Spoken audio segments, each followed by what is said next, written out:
एक बार की बात है। एक बार एक नगर में एक रमेश नाम का बहुत ही ज्यादा लोभी व्यक्ति रहता था। अपार धन संपदा होने के बाद भी वह हर समय और अधिक धन प्राप्ति के लालसा में रहता था। एक बार उस नगर में एक चमत्कारी संत का आगमन हुआ। जब रमेश को उनके चमत्कारों के बारे में ज्ञात हुआ तो वह दौड़ा दौड़ा उनके पास गया और उन्हें अपने घर पर आमंत्रित कर उनकी अच्छी सेवा की। सेवा से प्रसन्न होकर नगर से प्रस्थान करने से पूर्व संत ने उसे 4 दीपक दिए। चारों दीपक देकर संत ने उसे बताया, पुत्र, जब भी तुम्हें धन की आवश्यकता हो तो पहला दीपक जला लेना और पूर्व दिशा की ओर चलते जाना। जहाँ दीपक बुझ जाए उस जगह की जमीन को खोद लेना, वहाँ तुम्हें धन की प्राप्ति होगी। इसके बाद भी अगर तुम्हें और ज्यादा धन की आवश्यकता हो तो दूसरा दीपक जला लेना, जिसे लेकर भी पश्चिम दिशा में तब तक चलना जब तक कि वह बुझ ना जाए। उस जगह जमीन में गड़ी अपार धन संपदा तुम्हें प्राप्त होगी। अगर धन की तुम्हारी आवश्यकता तब भी पूरी ना हो तो तीसरा दीपक लेकर दक्षिण दिशा में चलते रहना। जहाँ दीपक बुझे वहाँ की जमीन खोद कर अपार धन प्राप्त कर लेना। अंत में तुम्हारे पास केवल एक दिशा और एक दीपक शेष रहेगा, किंतु तुम्हें न तो तुम्हें उस दीपक को जलाना है और न ही तुम्हें उस दिशा में जाना है। इतना कहकर संत रमेश के घर और उस नगर से प्रस्थान कर गए। संत के जाते ही रमेश ने पहला दीपक जला लिया और धन की तलाश में पूर्व दिशा की ओर चल पड़ा। एक जंगल में दीपक बुझ गया। वहाँ की खुदाई करने पर उसे एक कलश प्राप्त हुआ। वह कलश सोने के आभूषणों से भरा हुआ था। लोभी व्यक्ति ने सोचा कि पहले दूसरी दिशाओं का धन प्राप्त कर लेता हूँ, फिर आकर यहाँ का धन ले जाऊंगा। वह कलश वहीं झाड़ियों में छुपाकर उसने दूसरा दीपक जलाया और पश्चिम दिशा की ओर चल पड़ा। एक सुनसान स्थान में दूसरा दीपक भी बुझ गया।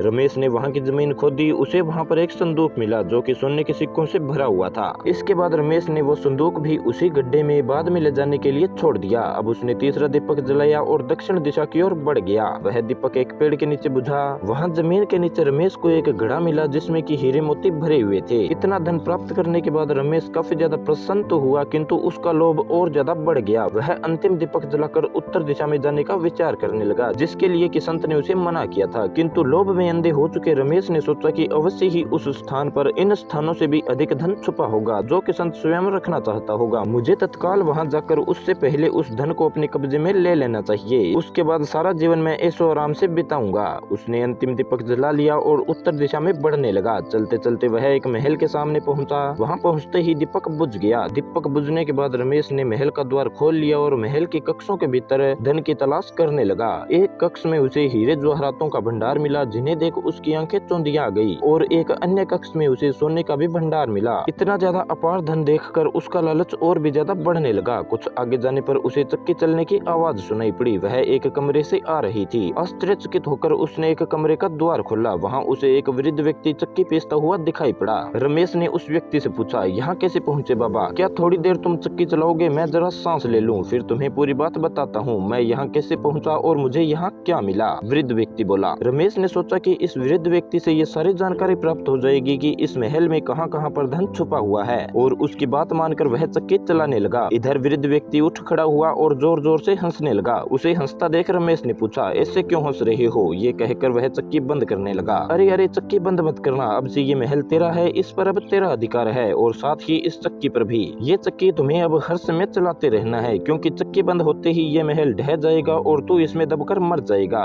वृद्ध व्यक्ति ने कहा। इसके बाद वृद्ध व्यक्ति आगे बोला, संत की बात न मानकर मैं भी यहाँ लोभवश आखिरी दीपक जलाकर इस महल में पहुँच गया था। तब से यहाँ पर चक्की चला रहा हूँ। मेरी पूरी जवानी चक्की चलाते चलाते ही निकल गई। इतना कहकर वृद्ध व्यक्ति वहाँ से जाने लगा। जाते जाते ये तो बताते जाओ कि इस चक्की से छुटकारा कैसे मिलेगा? रमेश पीछे से चिल्लाया। जब तक मेरे और तुम्हारे जैसा व्यक्ति लोभ में अंधा होकर यहाँ तक नहीं आएगा, तुम्हें इस चक्की से छुटकारा नहीं मिलेगा। इतना कहकर वृद्ध व्यक्ति चला गया और लोभ में अंधा रमेश चक्की पीसता खुद को कोसता रह गया।